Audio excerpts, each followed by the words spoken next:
José, Maria, pastores e os 3 reis magos em volta do recém-nascido menino Jesus, rodeados de animais em um estábulo.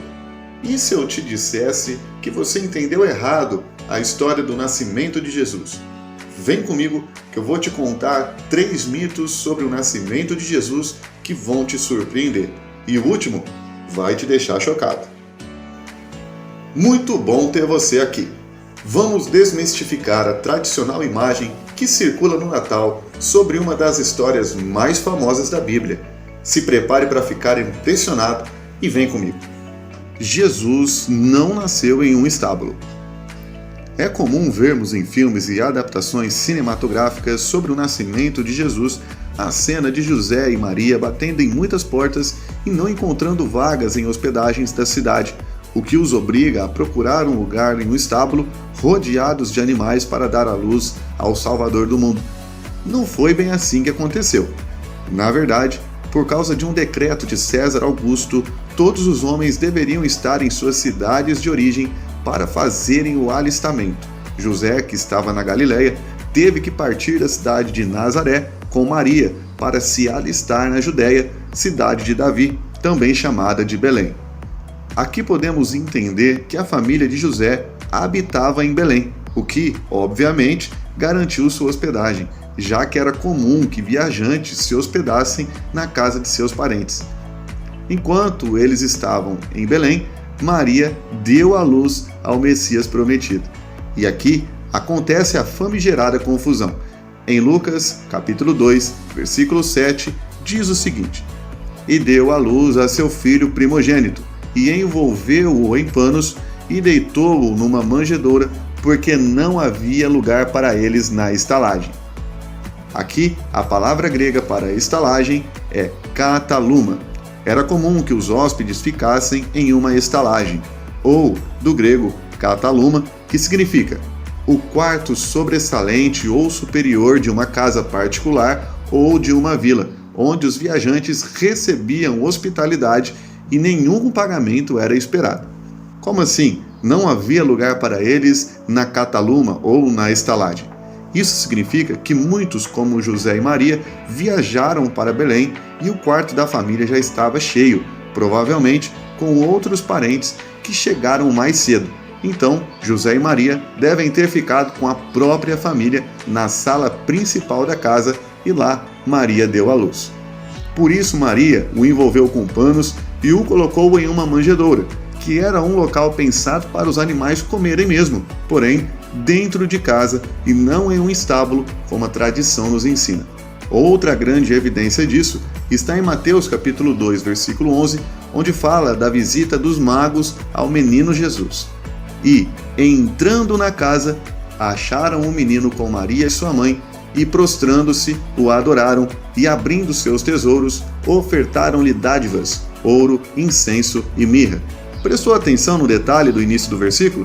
Eles entraram em uma casa. Então, a família estava abrigada dentro de uma casa. Falando nos magos do Oriente, se liga na nossa próxima curiosidade. Comenta aí se você já tinha ouvido falar algo assim. Os 3 reis magos. Segundo as tradições natalinas, assim que Jesus nasceu, 3 reis magos que respondiam pelos nomes Gaspar, Baltazar e Belchior, seguindo uma estrela no céu, foram visitá-lo com presentes. E se eu te dissesse que eles não eram 3, nem eram reis, e o título de magos não tem a ver com poder ou magia? Em nenhum momento é falado a quantidade dos magos que foram visitar Jesus. Vamos ver o versículo que os menciona. Mateus capítulo 2, versículo 1. E tendo nascido Jesus em Belém da Judéia, no tempo do rei Herodes, eis que uns magos vieram do Oriente a Jerusalém. Perceba que a Bíblia diz uns magos, no plural, mas não dá o número exato. Eram no mínimo 2, mas podem ter sido 5, 10 ou sabe Deus quantos mais. A confusão se dá por conta do versículo 11 do capítulo 2 de Mateus, que diz que eles levaram 3 presentes. Os presentes que eles levaram não eram presentes comuns. Na verdade, eram presentes comumente dados a reis, e eram muito caros. Talvez por isso a tradição os intitula como reis. Afinal, quem teria condições de presentear uma criança com coisas tão caras? Mas aqui estão algumas evidências de que não eram reis. Primeiro que no versículo 2 do mesmo capítulo de Mateus, dá a entender que o rei Herodes não sabiam que esses homens estavam em Jerusalém procurando o chamado rei dos judeus. Segundo, que para um rei entrar assim na província de outro rei, não era uma coisa tão simples. Eles teriam que ter mandado mensageiros para agendar a visita e outras coisas mais. Se fossem realmente reis, teriam sido recepcionados pelo rei Herodes de forma mais cortês. E quanto ao título de magos, na verdade, a confusão acontece devido à escolha da palavra na hora de traduzir o texto original do grego. Veja, eles eram do Oriente, da Babilônia, lugar de forte paganismo e repudiado pelo povo judeu. Mas a palavra original traduzida como magos também pode ser traduzida como astrólogos, estudantes das estrelas e ciência primitiva, que seria equivalente à psicologia que entendemos hoje. Algumas traduções, como a versão King James, em lugar de magos, trazem o título de sábios. Em resumo, o termo refere-se a um grupo de sacerdotes babilônicos gentios reconhecidos entre os povos medo-persas como mestres, cientistas, astrônomos e que se dedicavam ao estudo da medicina e da astrologia. Por isso, Deus se manifestou a eles, revelando o nascimento do Salvador através de uma estrela, que era algo que eles entendiam muito bem. Anos depois, o astrônomo Kepler calculou que essa estrela pode ter sido a conjunção dos planetas Júpiter e Saturno na constelação de Peixes no ano 7 a.C., mas isso é um assunto para outro vídeo. Comenta aí se você gostaria de saber mais curiosidades sobre este evento. Mas por que Deus se revelaria a babilônicos pagãos?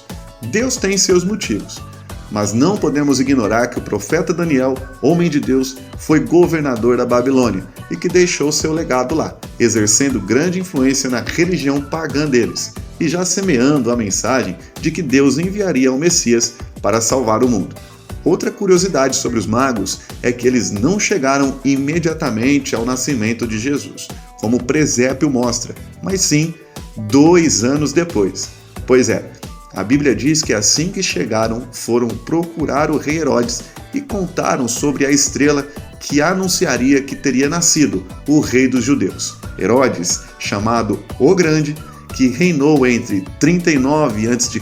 até 4 depois de Cristo, recebeu do Senado romano o título de rei da Judéia e por isso ficou conhecido como rei dos judeus. Imagina ser surpreendido por sábios babilônicos dizendo que teriam vindo visitar o mais novo rei dos judeus que deveria nascer em Belém? Então, baseado na informação que os magos deram a respeito do tempo em que a estrela lhes apareceu, o rei mandou matar todas as crianças do sexo masculino de 2 anos para baixo, evidenciando que nesta época Jesus estaria em seu 2º ano de vida. Fala sério, se até aqui você ainda não deu o seu like, depois dessa não é possível que você não vai curtir esse vídeo. Já aproveita, se inscreve no canal e mande o vídeo para aquele seu amigo que adora debater teologia e curiosidades bíblicas com você. Mas fica comigo que ainda não acabou. Vamos à nossa última desmistificação e mais óbvia. Jesus não nasceu no dia 25 de dezembro. É tão óbvio, mas se não foi no dia 25 de dezembro, então qual foi a provável data do nascimento de Jesus? A Bíblia não fala explicitamente qual foi a data precisa deste evento tão grandioso, mas nos dá algumas informações que nos permitem chegar a um mês aproximado. A primeira grande informação que temos é que um anjo apareceu a Zacarias, o então sacerdote em exercício, lhe anunciando que sua esposa Isabel, que até então era estéril, teria um filho chamado João Batista. Você conhece essa história, mas o que isso tem a ver com a data do nascimento de Jesus? Presta atenção. Em Lucas capítulo 1, versículo 5, está escrito o seguinte: Existiu no tempo de Herodes, rei da Judéia, um sacerdote chamado Zacarias, da ordem de Abias, e cuja mulher era das filhas de Arão, e o seu nome era Isabel. Acontece que em determinado momento, segundo o capítulo 24 do primeiro livro das Crônicas, o rei Davi dividiu o sacerdócio em turnos, mais precisamente 24 turnos por ano, em que os sacerdotes revezavam os serviços. O turno de Abias, mencionado nesse versículo, era o 8º, como podemos conferir em 1 Crônicas 24:10. A partir dessa informação, podemos construir um diagrama para entender o mês no calendário judaico em que ocorria o turno de Abias e o mês equivalente no nosso calendário. Acompanhe. Por mês, ocorriam 2 turnos de sacerdotes, e se o turno de Abias era o 8º, então podemos concluir que a gestação de Isabel se inicia no 4º mês, que no calendário judaico é o mês de Tammuz, que seria julho e agosto no nosso calendário.